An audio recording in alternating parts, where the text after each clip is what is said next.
Mineração. O Brasil é um país riquíssimo em minérios. Tanto que você encontra minérios em toda parte. O ladrão age livremente no meio da multidão. Percebe que está sendo filmado, nem se importa. Sempre observado, saca uma picareta e arrebenta a mureta que separa a calçada da pista e recolhe o que buscava, o valioso fio de cobre. Não é vandalismo, tá? É mineração urbana. Mas esse cara, né, não é o único brasileiro que curte dar uma garimpada. O que eu posso falar é o seguinte, meu pai garimpou por muito tempo, logicamente isso está no sangue da gente. Eu sempre tinha no meu carro um jogo de peneira e uma bateia, e sempre que possível, né, eu parava num canto qualquer, dar uma faiscada. O garimpo, de vez em quando, eu pratico ainda. Eu ainda pratico, você pega uma bateia, sem garimpar com peneira também, que é diamante, e numa bateada no rio por aí. Não causa nenhum crime ao meio ambiente. É um crime ser garimpeiro. O garimpo é um negócio que está no sangue das pessoas. Realmente o garimpo está no sangue, mais especificamente através do mercúrio, que demora bastante tempo para sair do sangue, inclusive provoca demência. Sim, o problema de Bolsonaro é o mercúrio retrógrado. Nosso presidente já disse que não nasceu para ser presidente, mas para ser militar. Só que os militares parecem não concordar, porque na sua ficha militar consta que ele não era exatamente feito para a profissão, porque tinha, aspas, excessiva ambição em realizar-se financeiramente e deu mostra de imaturidade ao se sentir atraído pelo quê? Pelo garimpo do ouro. Sim. Então, se ele nasceu para alguma coisa, não foi para ser militar, mas para ser garimpeiro. E o que acontece quando você coloca um militante do garimpo na presidência? Ele quer faiscar geral. A renca é nossa.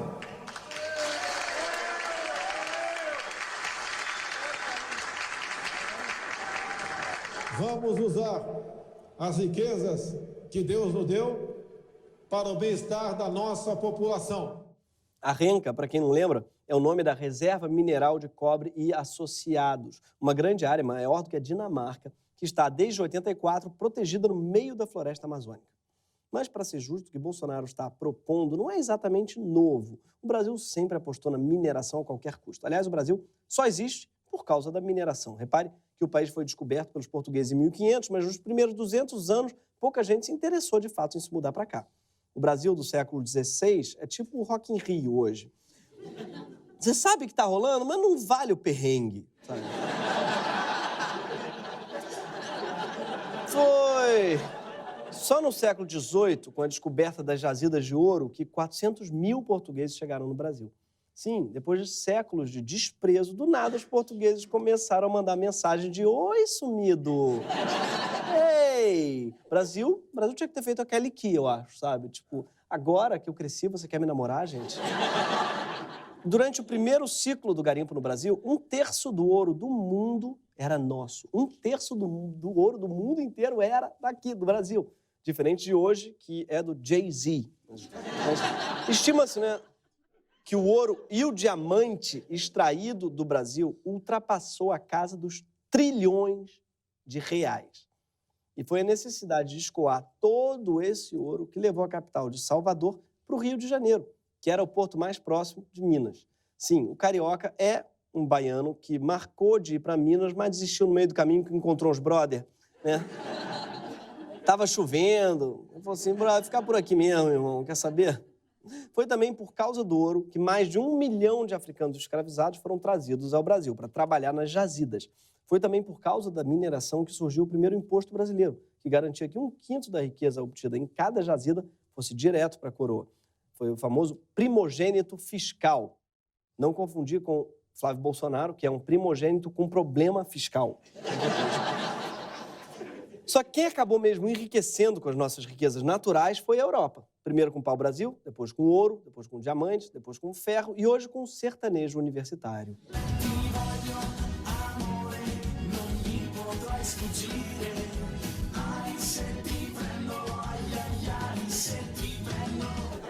Ah, se eu te prendo, amiga furada em relacionamento abusivo. Foi o minério brasileiro que fez a Europa ficar rica e no século XX salvou a Europa. Sim, a Vale do Rio Doce, criada por Getúlio Vargas em 1942, nasceu um acordo com os Estados Unidos e a Inglaterra que comprariam por 3 anos 1,5 milhão de toneladas de minério para ser usado na fabricação de armas e equipamentos de guerra. Sim, eu sei que está na moda debater quem ganhou a Segunda Guerra, a União Soviética perdeu muito mais vidas e tirou também, mas os Estados Unidos, que resgataram o soldado Ryan, enfim. Quem acabou com o nazismo, né? Foi um outro. Quem acabou com o nazismo, gente? Foi Minas Gerais, sim. E ninguém fez um filme sobre isso. Tá? Por isso que ninguém está sabendo. Ninguém fez o Marvados Inglórios, não fez. Quero ver esse filme. A Vida é Besta, não tem. A Vida é Besta, só. Não tem, tá faltando. Fica a dica aí pro pessoal.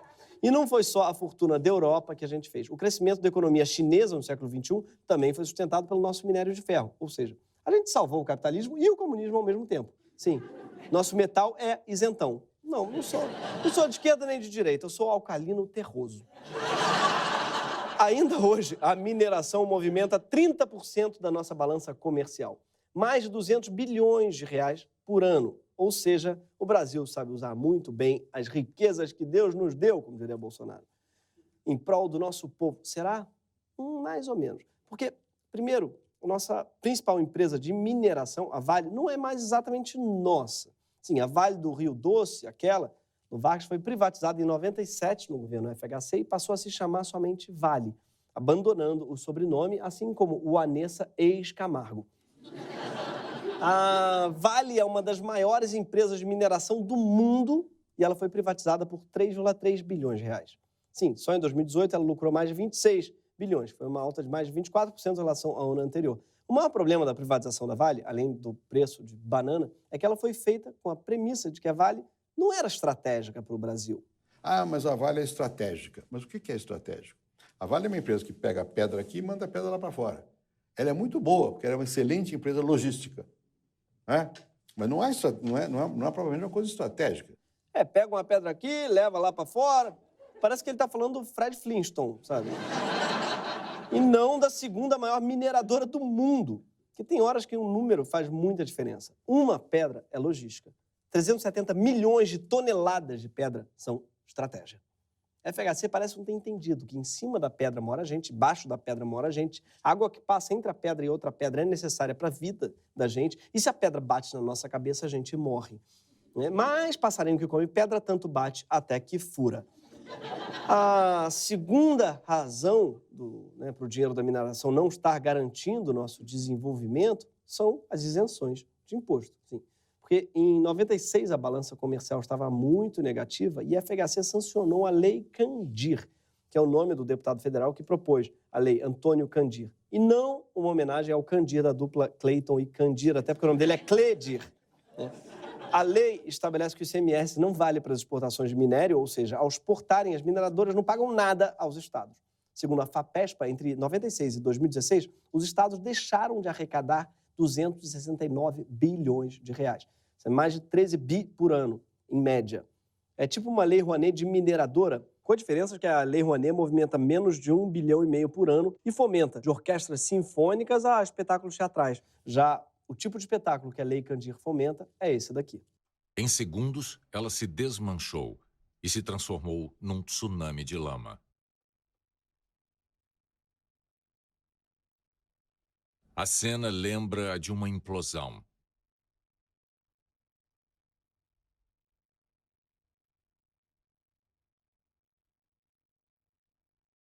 Só em Brumadinho, até o fechamento desse programa, foram identificados 228 mortos e mais 49 pessoas continuam desaparecidas. 4 anos antes, o rompimento da barragem de Mariana deixou 19 mortos e danos ambientais incalculáveis.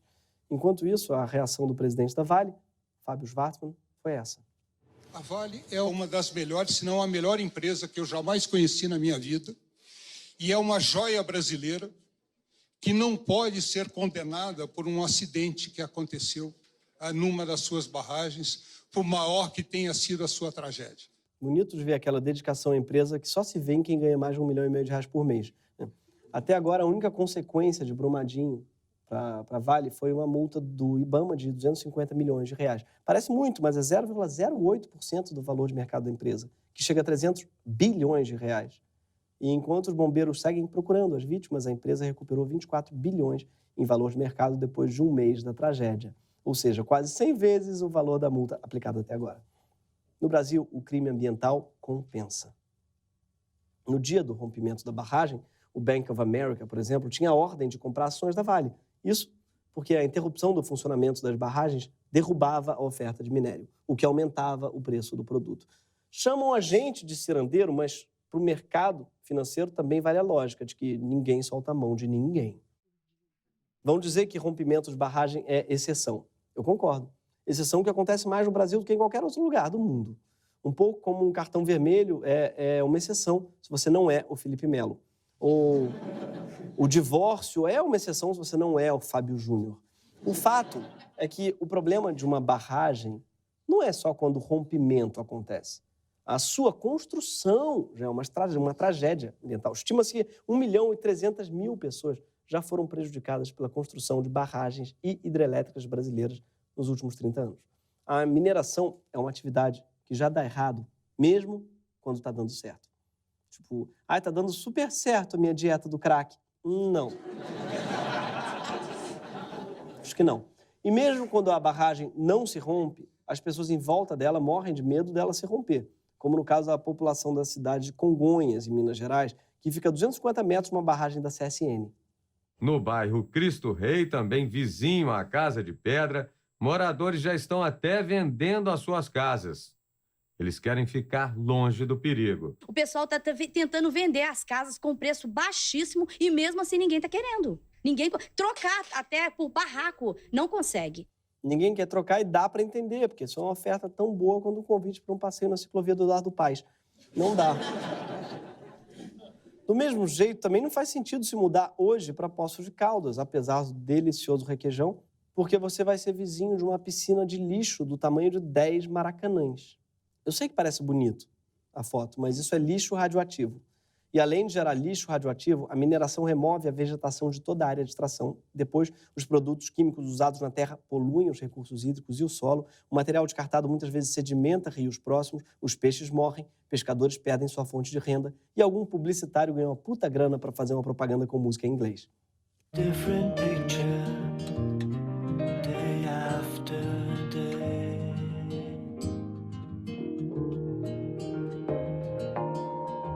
Life is dressed with endless... Esse foi o PowerPoint mais caro da história, assim, uma coisa... Qual a relação da Vale com a Torre Eiffel? Eu pesquisei.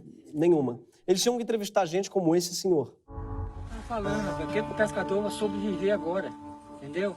Tem 21 anos que eu pesco. Era a minha renda do tratar da minha família, mas e agora? Como que eu vou tratar da minha família? Sem peixe não tem trabalho nem comida para quem vive da pesca.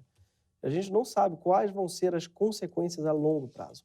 Em Minamata, no Japão, a contaminação do rio por atividades de mineração levou dezenas de pessoas à loucura e à morte.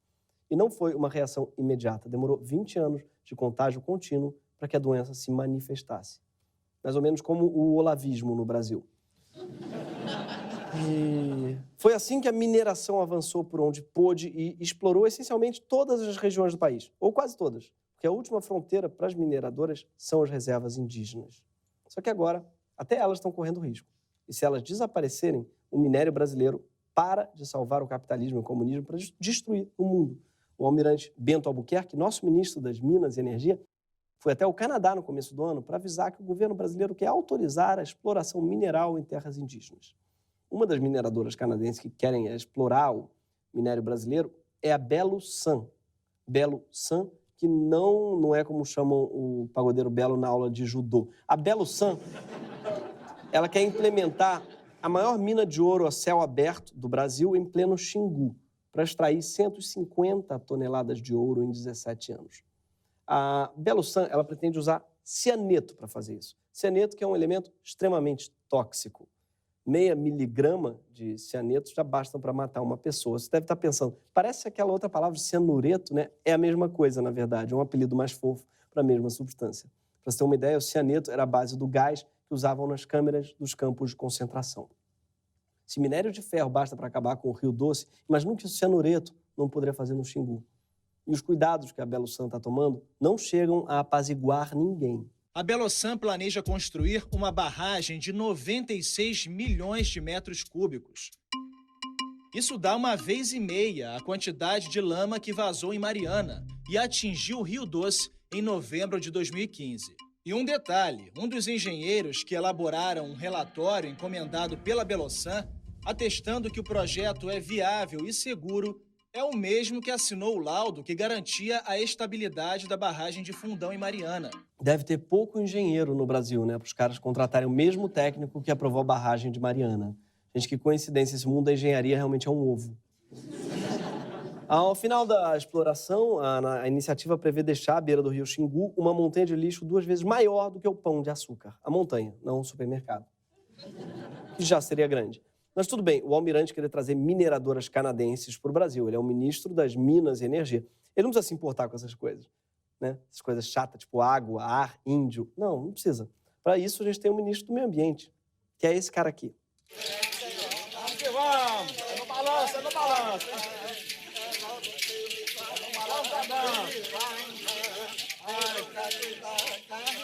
A falta de coordenação motora é um problema menor.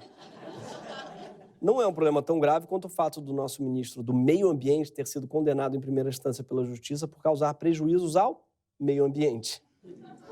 É muito legal isso, o governo Bolsonaro ficar praticando a reinserção de criminosos na sociedade. É bonito. Segundo a sentença, quando ele foi secretário em São Paulo, ele perseguiu funcionários e alterou mapas para favorecer interesses econômicos, especialmente das mineradoras. O Bolsonaro não disse que ia nomear segundo critérios técnicos? Olha aí, esse cara já sabe alterar mapas, né? Ele tem um skill. Mas não é por menos que as mineradoras já estão de olho em 25% das reservas indígenas do país. Mesmo com a mineração em terra indígena ainda proibida por lei, as empresas têm mais de 6 mil requerimentos abertos de pesquisa e exploração em áreas indígenas. A maioria ainda é só um pedido de autorização só para pesquisar se há minério no território. Como se fossem só pesquisar, não é? Como se tivesse um fetiche, assim, de... eu gosto só de olhar, gente. Vou olhar, eu vejo o minério, admiro e vou embora. Se a mineração em terras indígenas for aprovada, 177 reservas serão diretamente impactadas. 8 delas terão mais de 90% de sua área comprometida. 77 povos indígenas, entre eles 6 povos isolados, terão seus territórios afetados. E pode ser que isso aconteça mais rápido do que a gente pensa. Aqui apenas são as reservas indígenas do Brasil, né? Onde tem uma reserva indígena, tem uma riqueza embaixo dela. Temos que mudar isso daí. Não vai ter 1 centímetro demarcado para reserva indígena ou para quilombola. Ele acha que índio é um negócio que fica em cima da riqueza dele. E que é por acaso que onde tem índio tem riqueza debaixo. Não é. Se ainda sobrou alguma riqueza no solo brasileiro, é porque os índios não tiram tudo o que tem debaixo do solo para mandar para o Canadá. Que os índios não jogam montanha de lixo radioativo no mesmo rio onde eles bebem água. Índio não paga um salário de 1,5 milhão para outro índio construir uma barragem gigantesca que pode se romper e matar um monte de gente. Nada do que Bolsonaro está defendendo faz muito sentido. Mas talvez não seja culpa dele, esse discurso maluco. Essas pausas esquisitas que ele dá, essa impressão de que ele está lendo um teleprompter dentro da própria cabeça e que ele não sabe ler. Né? Essas propostas que podem destruir o Brasil, essa falta de nexo nos argumentos. Você lembra que ele gosta de dar uma faiscada? E que a gente não conhece os efeitos do mercúrio a longo prazo, ou melhor, a gente conhece bem e a gente sabe os riscos que correm, inclusive, para a cabeça, uma pessoa que lida com mercúrio. Pode causar demência. Então, talvez, quem sabe, o nosso presidente seja um exemplo vivo das sequelas cognitivas de alguém que teve contato direto com o garimpo. Talvez. Para você tirar suas próprias conclusões, a gente preparou um vídeo para a gente refletir sobre o que pode acontecer com a sua mente, tá? Se você se expõe por muito tempo a substâncias tóxicas. Os inúmeros complexos, os desafios são os inúmeros e complexos neste grandioso Brasil. Vocês falam de laudos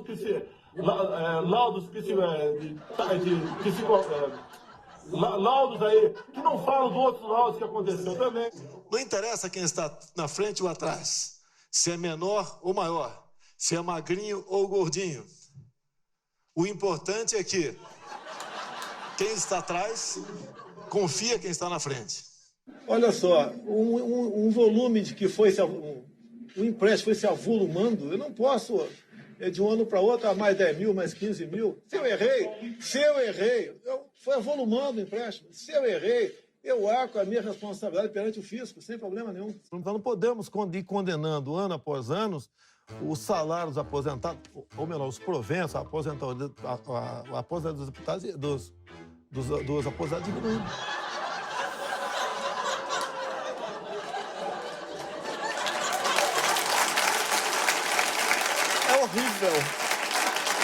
É horrível, gente. Eu sinto muito por todas as vezes em que eu ri disso, não tem graça. Só agora que eu percebi que o presidente do meu país pode ser mais uma vítima da mineração descontrolada. E não tem jeito, como ele mesmo disse, já tá no sangue. Esse foi mais um Greg News. Gente, não dá.